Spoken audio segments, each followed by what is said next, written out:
Christian soldiers marching as to war, with the cross of Jesus going on before. Christ the royal master leads against the foe, forward into battle, see his banners go. Onward, Christian soldiers, marching as to war, with the cross of Jesus going on before.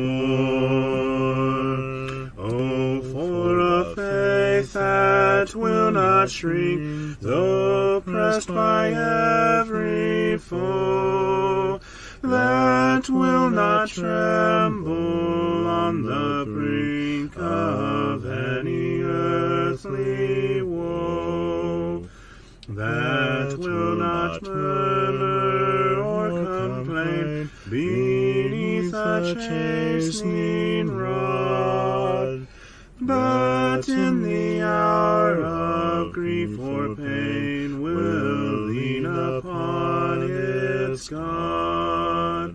A faith that shines more bright and clear when tempests rage without, that when in danger knows no fear, in darkness feels no doubt.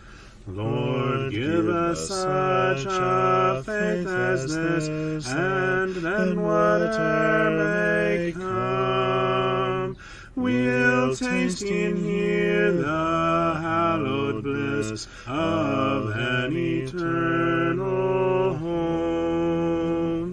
A charge to keep I have, a God to glorify, a never-dying soul to save, and fitted for the sky, to serve the present age, my calling to fulfill. Oh, may it all my powers engage to do my Master's will.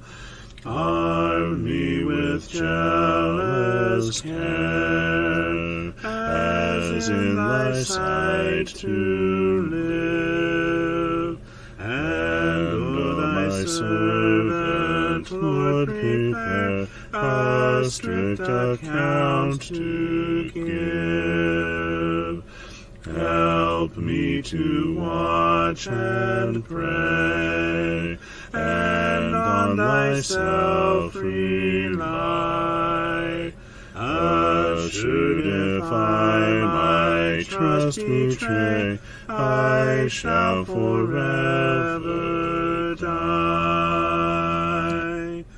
Rise up, O men of God, have done with lesser things. Give heart and mind and soul and strength to serve the King of Kings. Rise up, O men of God, his kingdom tarries long. Bring in the day of brotherhood and end the night of wrong. Rise up, O men of God, the church for you doth wait. Her strength unequal to her task, rise up and make her great. Lift high the cross of Christ, tread where his feet have trod. As brothers of the Son of Man, rise up, O men of God.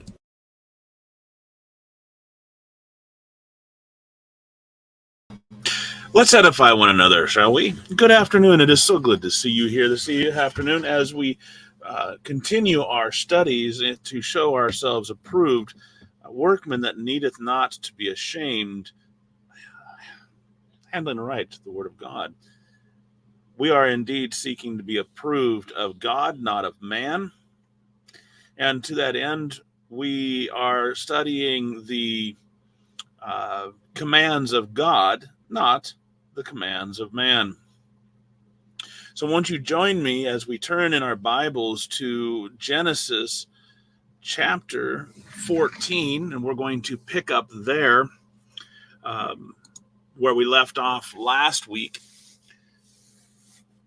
Abram, and Lot have separated. We noted that Abram was a very humble man. He was a peacekeeper, as it was. He wanted to see no quarrel between him and his nephew, Lot. And so he gave Lot the first choice of the land because their substance, their cattle, their livestock was so great that the land that they were at could not bear both of them together. So Abram says, let's not let there be any more quarreling between our servants and between you, and let's make sure there's none between you and me. So you take your pick. If you go to the right, I'll go to the left. If you go to the left, I'll go to the right. And so Lot looks around and he says, the best land looks to be over there at over there in the plains here by Sodom and Gomorrah and all these cities of the plain. And so I'm going to go over here. And so he goes there. Now, it was noted as we looked at through this chapter that the land of Sodom and the city of Sodom, the men of Sodom, in verse 13 here, were exceedingly wicked and sinful against the Lord. And that was not a good thing. Hello, Maureen. Good to see you. And so Lot put himself into a situation that's going to bear some fruit here in this chapter. For it becomes to pass in the days of Amraphel, king of Shinar, Arioch, king of Elisah, Kedorlaomer, king of Elam, and Tidal, king of nations. So what you have is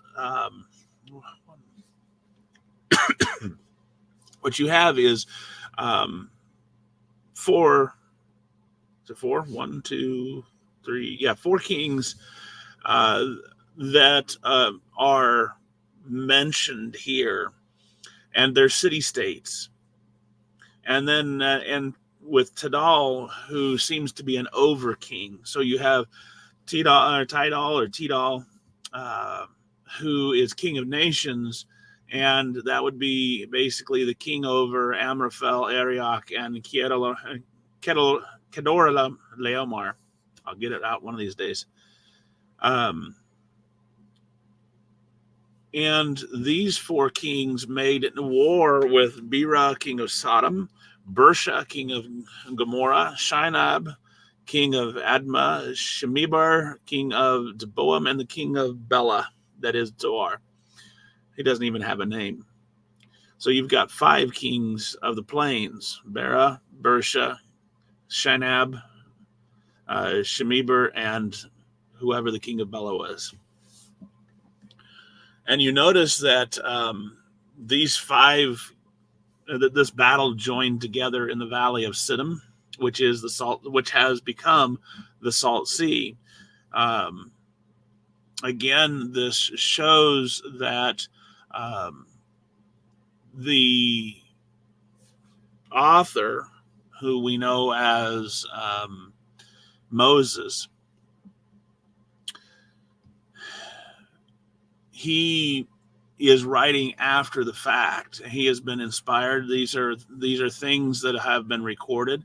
These are specifics, and yet he is listing geographical areas that once were, and also their common or their modern to him um, designations. That is, the Valley of Siddim was the ancient, the Salt Sea is the modern. And what do we know of as the Salt Sea?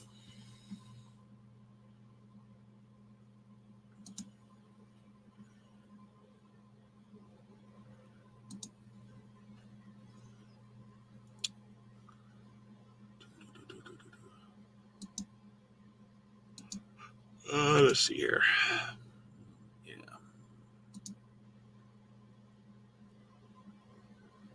See if I've got anything.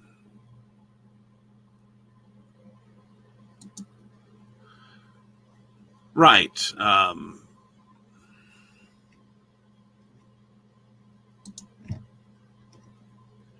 see. There you are.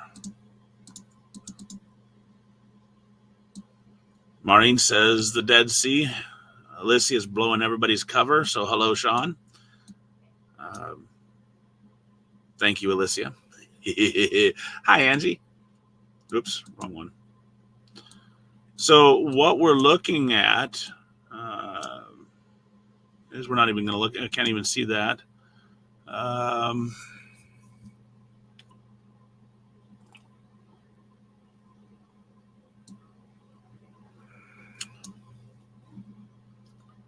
Let's see if I can find.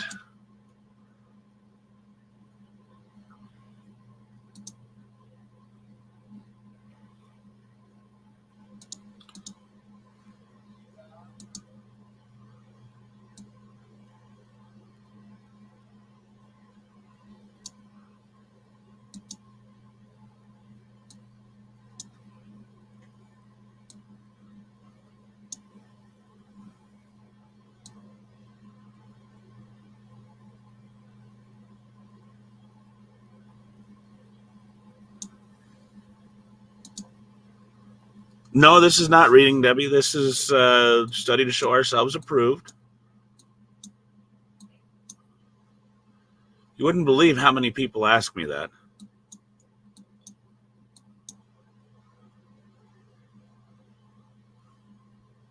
Okay, so that's not going to actually show it very well.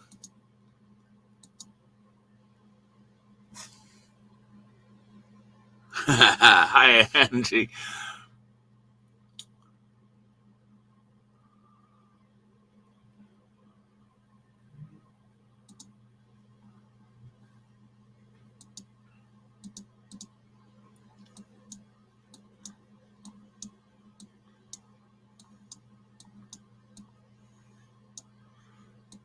Okay, so what we're looking at here is the Sea of Araba, or the Dead Sea, which became the Jerusalem's not, well, I suppose it might be.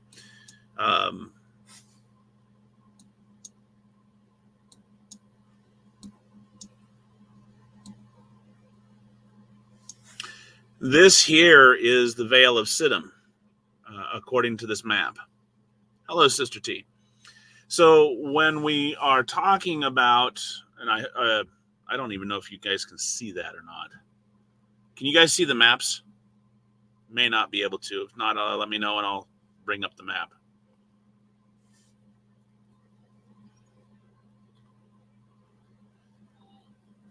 Okay, Alicia says no. Give me a moment. I'll present that real quick.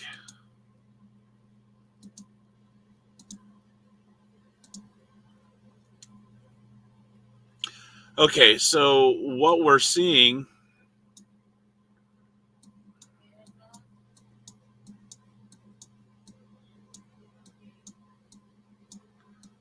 in this, the Sea of Araba, otherwise known as the Dead Sea, I'm sure you can see it now. Hello, Dina. The fight over the between the nine kings happens here in the Vale of Siddim, or the Valley of Siddim, and let's see here, options.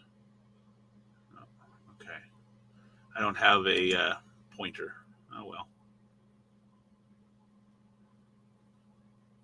But so that's right in this area here, and it would later become part of the the Dead Sea.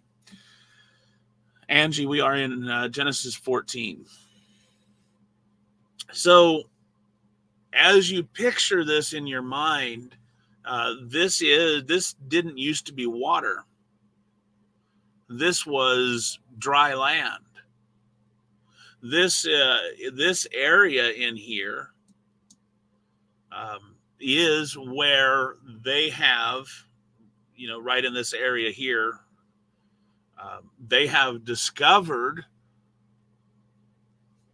buildings. They have discovered the remains of small stones of sulfur, scattered, almost as if it was rained down within this area. So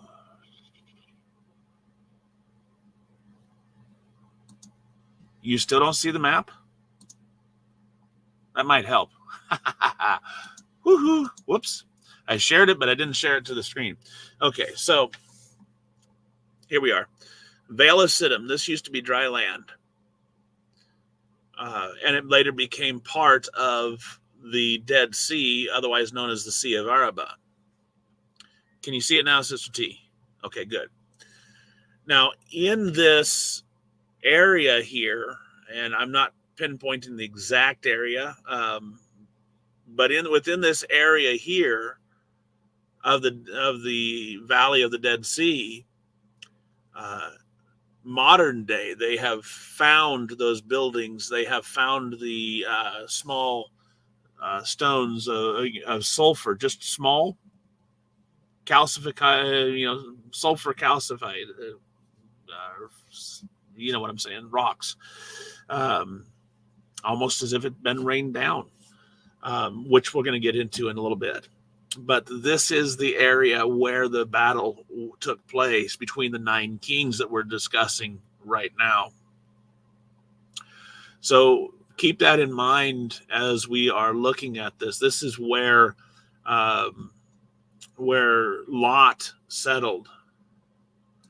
Now, up here is, according to their depiction, the plain of Mamre, where Amram is located, where Lot and Abram divided. This is where the oaks of Mamre, as the King James likes to put it, is, or Kirjath Arba, Hebron.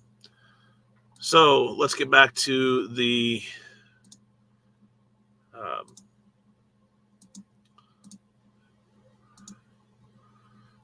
reading. So for 12 years they served Kedorlaomer, and in the 13th year they rebelled. So this battle happens in the 14th year of Kedorlaomer and the kings that were with him.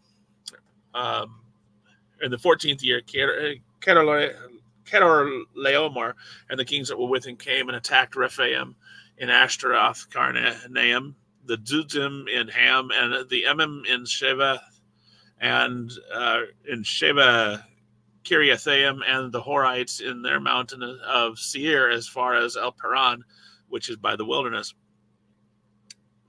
Then they turned back and came to En-Mishpat, that is Kadesh, and attacked all the country of the Amalekites and also the Amorites who dwelt in Hadzetzon Tamar.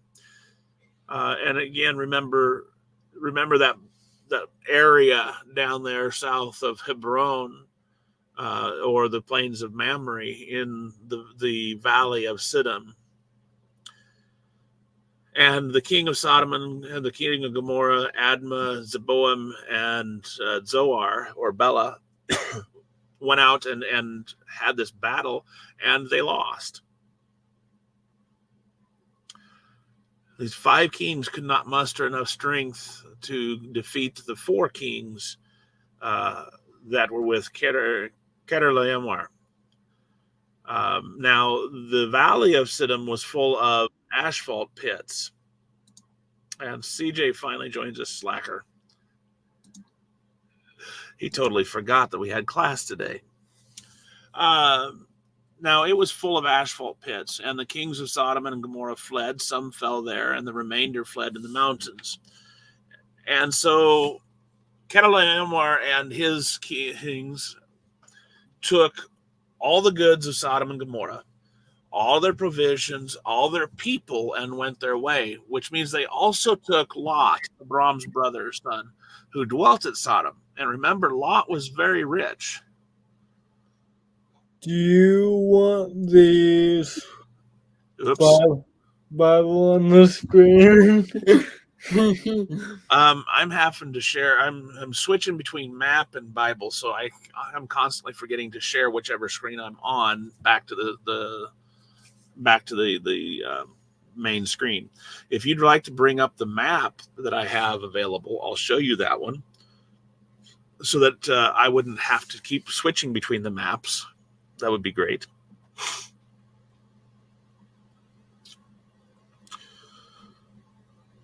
Do-do-do-do.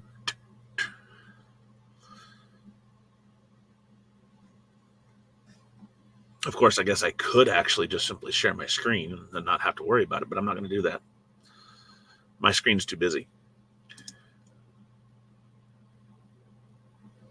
So anyway, back to this. So Lot finds himself captive. And all of his stuff is with him. Imagine the thoughts that are going through his head, how he was suddenly regretting living down there now, taking the good of the land. Man, I should have stayed with my uncle.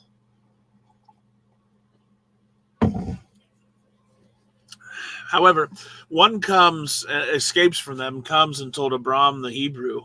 Now, he dwelt by the terebinth, or the oak trees, as the KJV says, of Mamre, the Amorite, the brother of Eshcol, the brother of Aner, and they were allies with Abram. This is, for your just for a side note, the very first time in the Bible that the word Hebrew is ever mentioned. I suppose that might have something to do with the fact that Abram must have liked his coffee. Wah, wah, wah. CJ forgot his drum kit. Anyway, so put that a note in there. This is the very first time the word Hebrew is ever used in the Bible. It's mentioned. Yes, Abram was called a Hebrew. And yes, I did have a discussion about that because I did not understand that, and it was explained to me. So anyway, here it is. That was the first time. Yes, Abram was called a Hebrew. I didn't think they were called Hebrews until much later, after they were Israelites, after they were way down in their history. Now, 14, when Abram heard that his brother was taken. Now, of course, again, remember, Lot is the descendant of Haran, of Abram's brother. And so as the descendant, as the heir of Abram, or of Haran, he now stands in that position, and he is also family. Just because he's his nephew doesn't mean that he's how do I want to put it? It doesn't mean that he's no longer related. Oftentimes we get the idea that, okay, well, he's my cousin 4 generations away, and so I don't have any, we're distantly related. Abram doesn't, in the Bible, it doesn't look at it that way. Even even the point of the descendants of Esau were chastised because they came up against their brother Israel, and laughed at his destruction and they helped the enemies of Israel when Israel was or when Judah was persecuted, or was the judgment of God was delivered upon it. And so if you are related, you are brothers. There's a familial bond, a brotherhood, and it's still going on even in the New Testament when Ananias comes to Saul and says, "Brother Saul, receive thy sight." He's not talking about Paul or Saul as a Christian brother, but as a Jewish brother.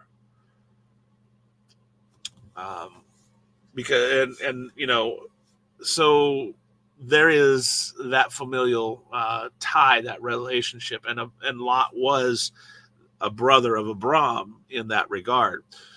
So Abram hears that Lot's been taken. He arms his 318 trained servants who were born in his own house and went in pursuit as far as Dan.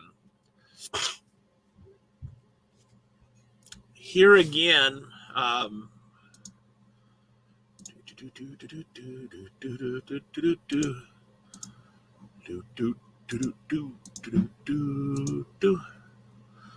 okay, let's see if I can find Dan. So remember, the battle is here. I got to share that. Don't go. The battle takes place here at the bottom of the Dead Sea. And they take him captive, and Abram is here on the plains of Mamre. You see where my cursor is? I hope. He hears of it, and he arms his 300 men and pursues them as far as Dan. Now, we are familiar with Dan. There are two Dans. There's Dan the upper and Dan the lower. And I'm trying to remember where Dan the lower is. We're not told which one it is.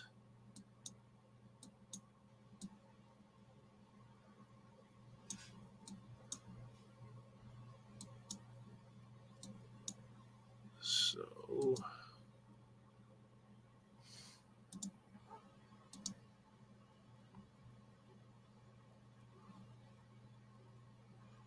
let's see here.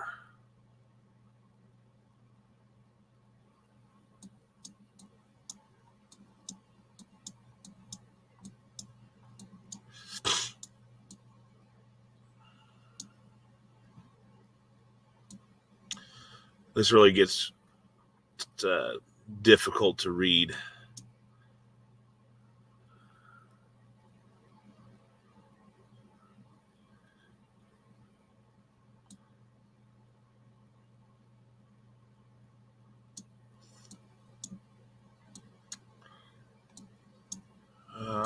Dan should be right about here, but I don't see it.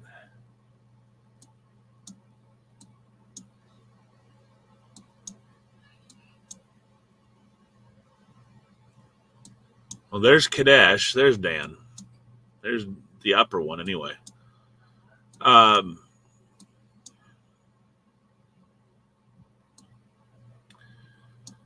So if you think about it, this is what we're looking at is here's Kadesh, here's Dan, and these are cities that were mentioned as cities of these kings.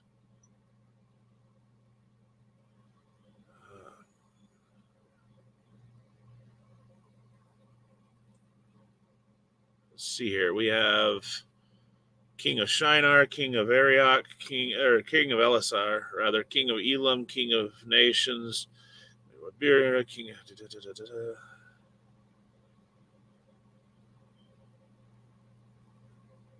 Rephaim and Ashtaroth, Karnaim, Zudim and Ham, Eman and Shevath, Kiriathaim, Horites in their mountain of Seir as far as El Paran, which is by the wilderness.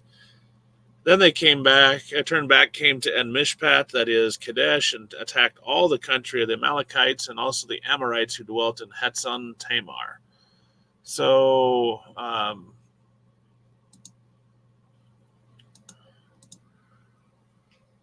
here's Kadesh.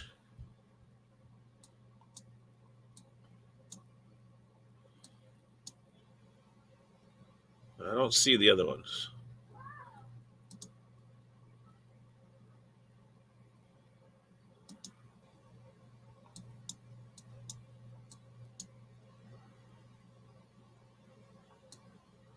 Oh, that's right. Laish was Dan. Anyway, Kadesh. Here's Ashtaroth and Karnaim.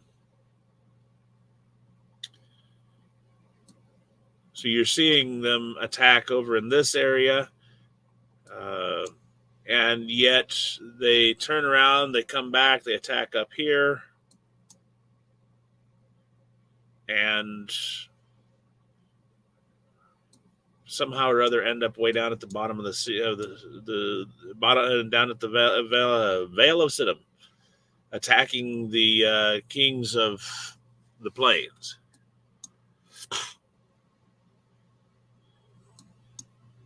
We don't know.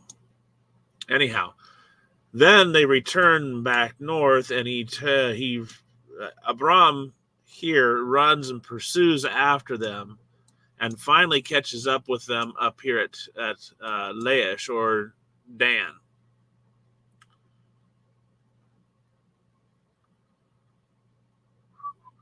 Right up here. That's quite a journey, wouldn't you say? Chasing after your nephew.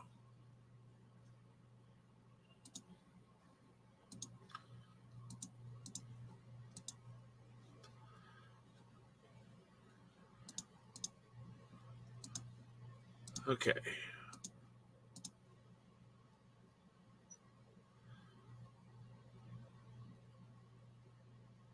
Asphalt pits. By the way, asphalt pits, that's tar pits.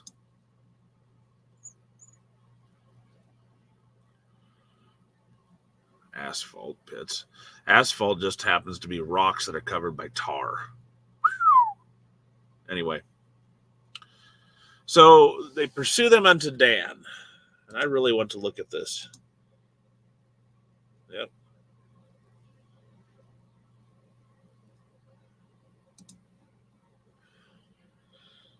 And he divided himself against them. He and his servants by night smote them, pursued them unto Hobah, which is on the left hand of Damascus. See, this is why I need another map up here, Ezra, or CJ. And he brought back all the goods, and also brought again his brother Lot and his goods, the women also, and the people. Let me finish up the chapter before I switch back. Or actually, I guess this is a good place to switch over. So he brought back, he and 318 men fight against 4 kings and all of their armed men, and he wins. What does that tell you about Abram?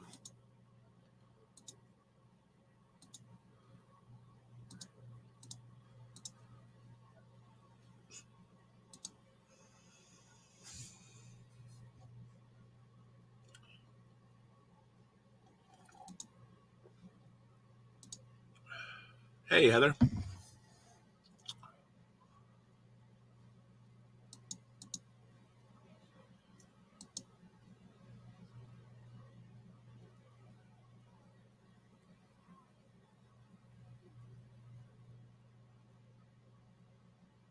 Faith in God. Absolutely. And so his... oh,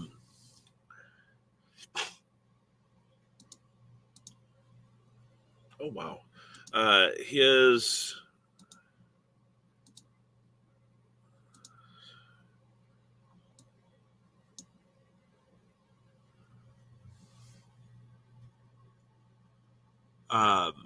He put his total trust in God.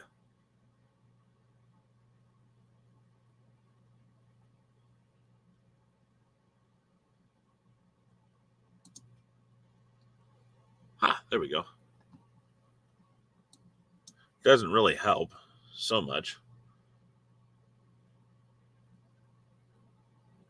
We know where Damascus is, right, guys?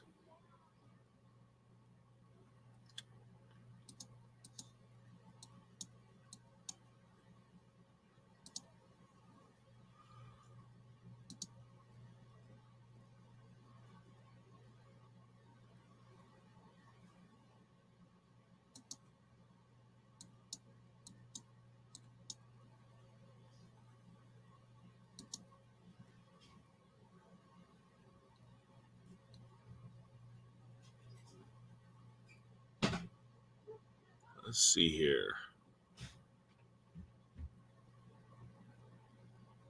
Wow, there's a whole lot of maps in here you didn't think about, CJ.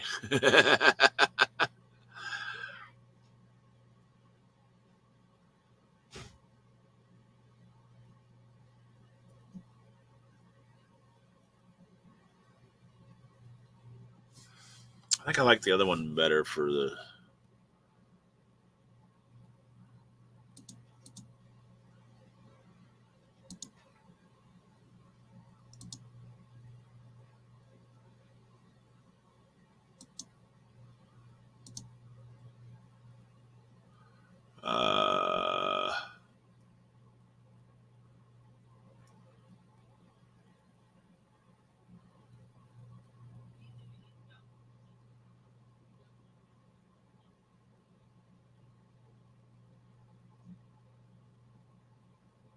Wow.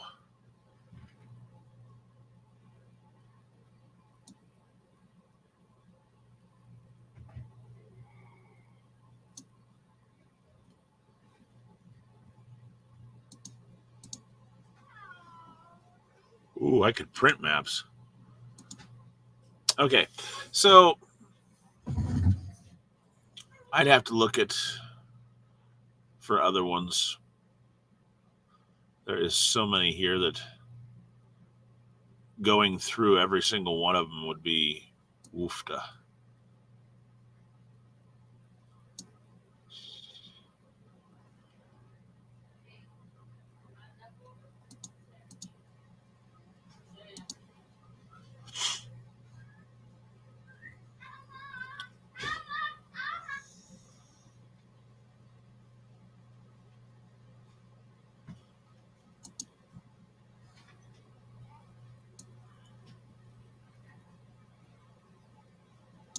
Okay.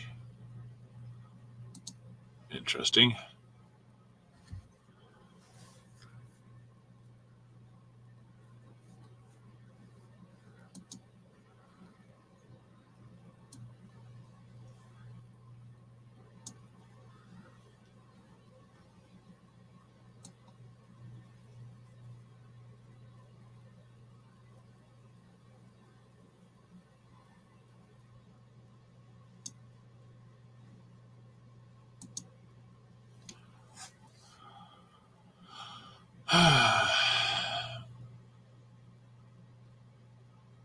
All right. So going back over to, where was it? Smith, was it?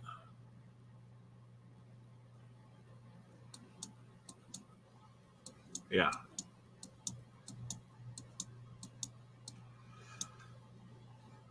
So he's on his way back to back home with everybody, having beaten them all. What was it? Where did he end up when he beat him? Left hand, Hoba, which is on the left hand of Damascus.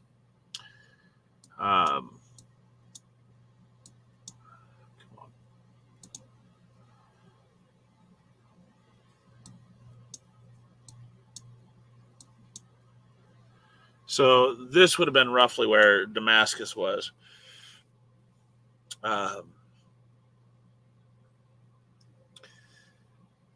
That's still quite a ways away from That's kind of a long way to run, chasing after your enemy and fighting your enemy every step of the way.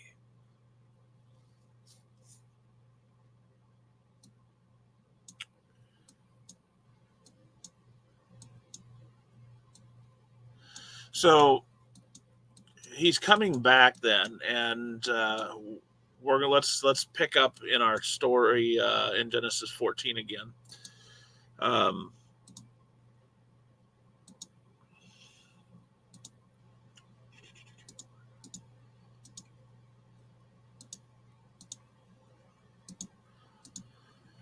So as he brings back all the goods, he's bringing again his brother Lot and all of Lot's goods, the women and all the people. He stops and meets the king of, he meets the king of Sodom, who has really done nothing to go get his people back.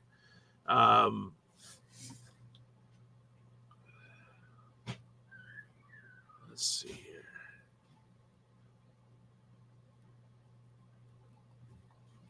See, the kings of Sodom and Gomorrah, they ran when the battle went against them. They ran and fell in the valley of Siddim.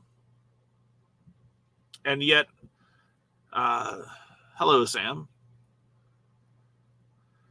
And so on his way back, suddenly here comes the king of Sodom out to meet him.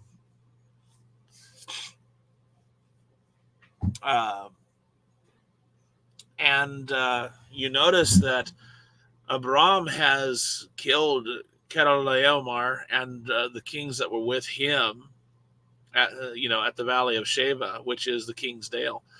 And as the king of, is it Sodom? Seems to me that should be the king of Salem. But no, it says king of Sodom. Interesting.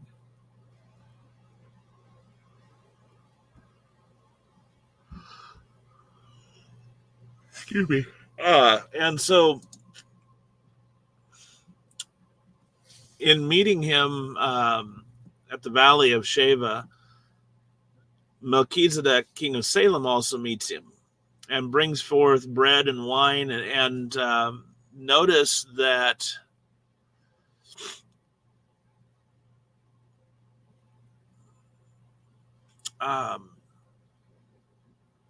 that it says this of Melchizedek: he was the priest of the Most High God. You see, worship of God had not died out, even though we don't see a lot of it talked about or bandied about within the time period between Noah and Abram. We see a lot of wickedness happening in the descendants of Noah. And we see them, of course, disobeying God's command, which is why God came down and confused the languages. But Abram was not the only one on the earth that had followed God. Melchizedek was also a priest of the Most High God. He was a follower, and his city was one of the king of Salem. As priest and king of Salem, you know that there were members of his city that were followers of the Most High God as well. And Melchizedek blesses Abram and blesses and calls down a blessing from the Most High God upon Abram. And he says, blessed be Abram of the Most High God, possessor of heaven and earth, and blessed be the Most High God, which hath delivered thine enemies into thine hand. And so the priest blesses Abram. and recognizes, of course, Abraham's exalted state as the recipient of God's blessings.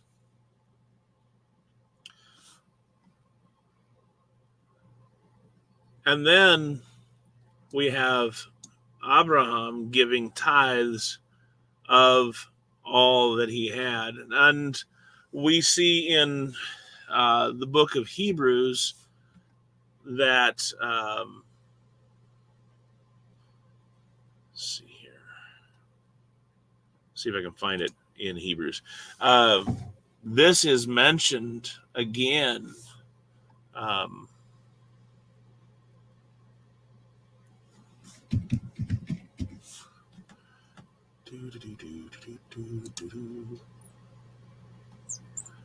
This very fact is mentioned within Hebrews.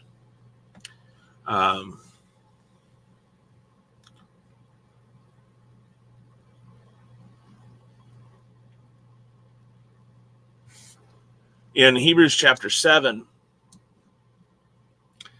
we have record here of Melchizedek, king of Salem, priest of the Most High God, who met Abraham returning from the slaughter of the kings and blessed him, to whom also Abraham gave a tenth part of all, first being by interpretation king of righteousness, and after that king also king of Salem, which is king of peace, without father, without mother, without descent, having neither beginning of days nor end of life, but made like unto the Son of God, abideth a priest continually. Now consider how great this man was, unto whom even the patriarch Abraham gave it the tenth of the spoils. And it talks, continues on in that vein about the giving of tithes, and how even Levi gave tithes because of Abraham's giving of tithes. So we know then that who it was, who this sentence is referring to, is Abraham. Abraham giving Melchizedek tithes of all. So the king of Sodom says unto Abraham, give me the persons and take the goods to thyself. King of Sodom says, hey, I just want my people back. You can take everything else. As conqueror, take whatever you want. But Abraham says to the king of Sodom, Sodom, I have lifted up my hand unto God. I've made a vow, in other words.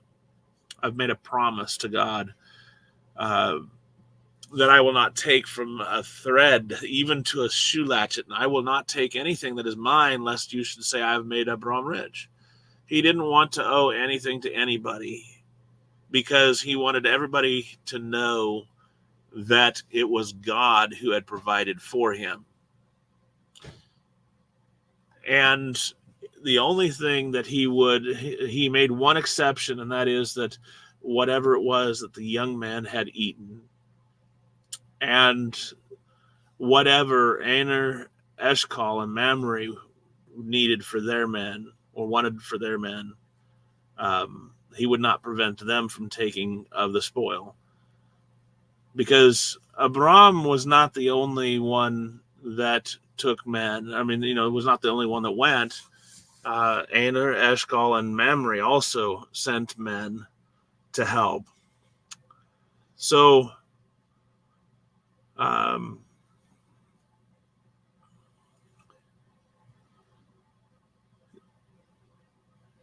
Sam says, yes, they fear Abraham and his army, sort of, so to speak. They're good with shepherd staff, I'm guessing. No. Sam, you got to understand, in this culture, in this time, in this age, people are still using swords. And so your farmers, if you were a Bedouin like Abram was, you went armed. You had swords, you had knives, you had shields and spears. You do not fight a bear with a shepherd's staff. Very rarely do you do that. You do not fight a lion with a shepherd's staff. yes, you could, but you have guards over your sheep. Now, notice it says here, his trained servants. And that means that these are people who trained in the art of war or trained in the art of protection. These are not just simple shepherds. This was a traveling family unit. We have still Bedouins today, and these Bedouins still travel around from place to place, moving their cattle, moving their sheep, moving their camels from grazing spot to grazing spot. The difference between the Bedouins today and the Bedouins then is that today they are armed with more sophisticated tools. For example, collars for their animals, or instead of swords and shields, they have guns and bullets. But they still have essentially the same dangers. Oh, and they do have, four-wheelers and stuff like that. But they still have the same dangers that posed the threat to Abram and his household. In other words, they still have wild beasts that seek to take their sheep and their livestock. They still have bandits that want and desire to take the goods that they have. They still have other Bedouin families that want to take the goods that they have. You see, we're not that far removed from the days of Abraham in a lot of ways. These are people that were trained in the art of protection. You notice that you do not send shepherds to fight against professional soldiers. The outcome is not good. Yes, God can work miracles, and God does work miracles, but you don't send shepherds into that type of a fight. You don't send the untrained up against the trained. It's a slaughter. What you send is the trained against the trained. And God blessed Abram, and God, and you notice that, let's see here. Here it tells us that he dwelt in the plain of Mamre, the Amorite, brother of Eshcol, brother of Aner, and these were confederate or allies with Abram. That means then this verse here, verse 13, is very important, because it is explanatory for verse 24, that those men that went with him, Aner, Eshcol, and Mamre, these were men who helped supply armed men to the fight. They were Confederates. This is so that Abram didn't have to take all of his armed personnel to rush after these people, but could leave some for the protection of his goods, the protection of his family. Any other questions or comments about chapter 14?